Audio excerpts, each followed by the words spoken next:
We are back with another crowd control, and this is a special week. There's a game that's been coming for a long time called Galactic Cruise. Yeah, I've talked about it a lot. You've talked about it. Jeremy's talked about it. Other programs. We're going to talk about it, but we're going to talk about it a little later. First, we're going to talk about some campaigns that have been running. Yep. Then we have a special guest, and then maybe a little Galactic Cruise. Yeah. I'm going to kick things off and talk about Cascadia Rolling. Yeah. This is one that we've also covered here on the channel. If you haven't heard of Cascadia, you've been living under a rock.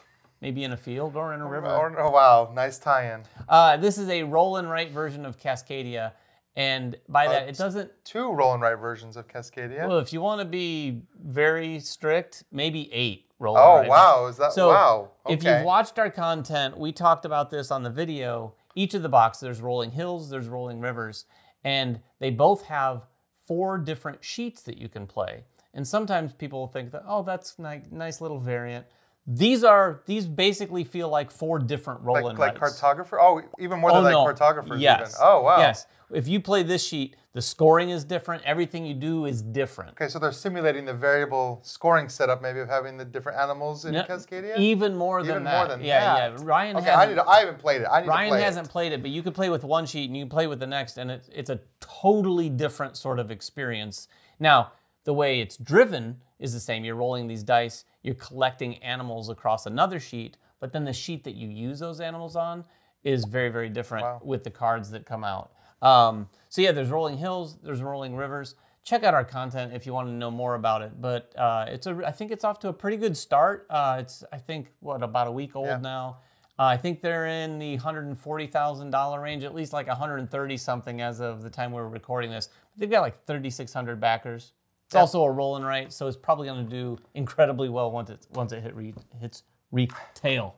And I'm going to talk about one I haven't gotten my hands on yet, and this is Dying Light, the board game, which I have not played. Several people that I have, that I really trust, have played it, and they're calling it a zombicide killer. So what? It's zombicide in theme. Obviously, if you've never played the video game it's based on, it has you running around this city trying to survive zombies. But one of the big things that makes Dying Light stand out is the parkour system. You're running from rooftop to rooftop. You're jumping, like you are outrunning these zombies at every turn trying to survive. And they have embraced that in the game. First of all, yes, with 3-dimensional terrain. All sorts of buildings. So you literally are doing parkour, and there's even parkour dice. Wait, you're literally doing parkour? Well, I mean, okay, fine. Your characters are doing parkour with a set of parkour dice that you're rolling. So there's like parkour dice, combat dice. There's a lot of different dice you're rolling. So the gameplay, yeah, it might sound a little bit similar to Zombicide in that, like, you're trying to survive. You're trying to fight off these zombies. You're trying to, upgrade your characters, find new items, complete objectives. But there's a few things that make this game really stand out for me. First of all, they have a day and night cycle, and you can get trapped out at night, and everything changes at night. You can't see very well, your parkour is more difficult, and the zombies get stronger, and there's some special night zombies that only come out at night. So you really want to make sure that you're back at your safe house by nightfall. And that's the other thing that I think you might really find cool. Do tell. There's a narrative built into it. There's a campaign, and as you play through this campaign, you're building out parts of the city that you can permanently change as you make advancements to the city. So the tiles that come out later will have buffs and benefits for you based on some of the decisions you make. You can have a settlement, basically your outpost. You can bring in different NPCs. Like, this is the same group that brought us Frostpunk. So a lot of like the base management that you do in Frostpunk, where you can like actually upgrade parts of your base for the campaign, are present in this game as well. So as you go through the campaign, you're going to be returning to your safe house and doing a whole safe house phase where you can upgrade your safe house and use that to upgrade your characters. So you have persistent characters throughout this entire game as well. This feels like it's turned into a preview video for Dying Light. I'm just really excited about it. Ryan is excited about this. I'm hoping maybe if I talk about it enough, they will send us one. But no, I really do want to get my hands on this game. Not. Who are we kidding? They're not watching. No, they don't, and they don't need the help. They're just kicked off as of recording yesterday, and they're already over $500,000. So this, I think it's going to do really well. But it's going to be a lot of fun, too. Yeah, before I get to the last one I want to talk about, I do want to give a special mention to one that we just had content go up on over the weekend, and that's Ascending Empires. Ryan and I had a chance to play this. Check out our video. It's kind of a round one. We play quite a bit of the game, but we give you an idea of what all is happening in that game. It is a 4X meets flicking game. Yeah, you're interesting. flicking your ships around, but it's not a dexterity game first and foremost. It has a lot of 4X things going on, so check out that video. The last one I do want to talk about is also fun and nothing but fun. This is Thunder Road, the expansion. Thunder Road Vendetta, Carnival of Carnage. Is that the whole title? Carnival of Chaos? Carnival of Chaos? It's Carnival of something. Is it Carnival of Carnage? You know better than I do. But there's C's in the name. We have it down here. There's a Carnage thing in there. There's all sorts of add-ons. So what this does is, if you're familiar with Thunder Road, you're racing down a sort of straight path. This one has this central hub board, and then around that board, there's 3 paths that's coming into it. So the main board is the arena. And at the beginning of the game, you're going to set up one of your vehicles on each of those 3 entry roads. I haven't read all of the rules, but you're making your way into the arena. So I'm thinking all the players are going to have one of their vehicles in each of those roads. Yeah.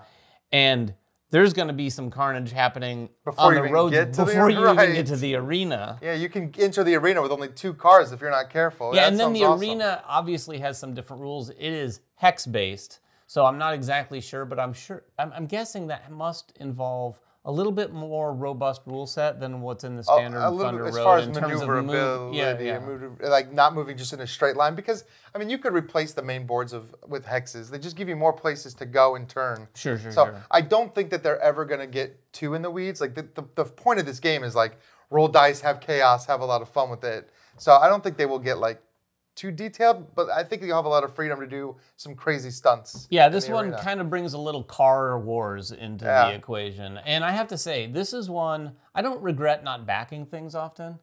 I gotta say, I don't know how often I'd get it to the table, because we don't get much to the table often. But yeah, we don't get to play games a ton, unfortunately. I mean, we do get to play a ton of games. Sure. We don't get to play individual games a ton, or we don't anyway. But man, I kind of want this. Yeah, I might get in and back this You're not alone, because I remember when Vendetta came out, a lot of people that didn't get the Chrome edition, like, could get it at cons, and it would sell out instantly at every convention. Yeah, so. and I think, is the Chrome edition available in this? I don't know. We don't know. I will. If it is, get it, one thing I do know is, of the time of recording, it's already up in just a couple days, very close to $1 million. I wouldn't be surprised if this thing got up over 2, close to 3 by the end. All right, so we're going to cruise on to our next game. Oh, boy. But before we do, we'd like to introduce another special guest. We have Settler of the Boards today to talk about something that excites her in crowdfunding. Hopefully better than what you just said. Hey gamers, it's Steph from Settler of the Boards here. Big thanks to Man vs. Maple for having me on today. I am here to talk about some crowdfunding projects that I am most excited about and looking forward to. First up is Love Struck from Rabble. This is a social deduction game with a kind of reality dating show theme. I really like social deduction, hidden role style games, and I'm kind of a sucker for cheesy reality TV, so I think that this game looks like an absolute riot to play, so I'm really excited for that to come out. Next up is Metro Runner from Thunderworks Games. I got to take an early look at this at PAX Unplugged, and that got me super hyped for it. This is a worker movement resource collection game with some contract fulfillment and a Suro-like mini-game in the middle of the board, all about like hacking. It has a very neon glow vibe to it, very futuristic look, so it looks really cool, and I'm really looking forward to checking that one out soon. Next up is Heart of Crown 2nd Edition from Japanime Games. This is always been one of my favorite deck building games. I really like what it does with the cards and how you have to play arrows in order to be able to play more cards on your turn, and I feel like this deck builder does not get enough love, so I'm really excited to see those updated cards and just breathe some new life into one of my favorite games. And finally, a game called Candy Hunters from Smart Flamingo Games. I love Halloween themes. I'm always looking for more games like that to add to my collection. This looks like a really cute one. This is a tile placement and pattern building game all about collecting candy. It seems like it'll be a really fun thematic game for the Halloween season, so I'm definitely got that one on my radar. So those are the games that I am the most excited about on crowdfunding, and I hope that you are excited about them too. Thanks, Steph, and we are back, and yes, we are going to, or by we, I mean he, is going to talk about Galactic Cruise, because I don't know much about the game other than, like I said, the preview video that we have up on our channel from Jeremy Howard, who, I'll just tell you, you can watch the video. I don't want to spoil it too much, but the headline was, "This game makes me smile." Yeah, I mean, it's a lot of fun. I've been looking forward to this one for a long time. Ever since I first heard about it, I liked the theme, making these, galactic cruise ships. You're basically building your own cruise ships and then sailing them out on paths to like visit different planets and have shore excursions and all the stuff that you do on cruise ships. I'm a big fan of the sci-fi theme. It's gorgeous looking. It is, but it's also gorgeous. But even before it was gorgeous looking, when I first reached out to them about this game, when I first heard about it, they told me one of their biggest inspirations was Vital Lacerda, who is one of my favorite designers. That inspiration has gone so far as to even have Ian O'Toole, longtime collaborator of Vital, do the artwork and graphic design for the board. I mean, it looks like you're stepping into a Lacerda game. Anyway, it does have it. It seems to have a lot of influence for sure, and they'll admit it. They said that's one of their favorite designers. That he really influenced the design.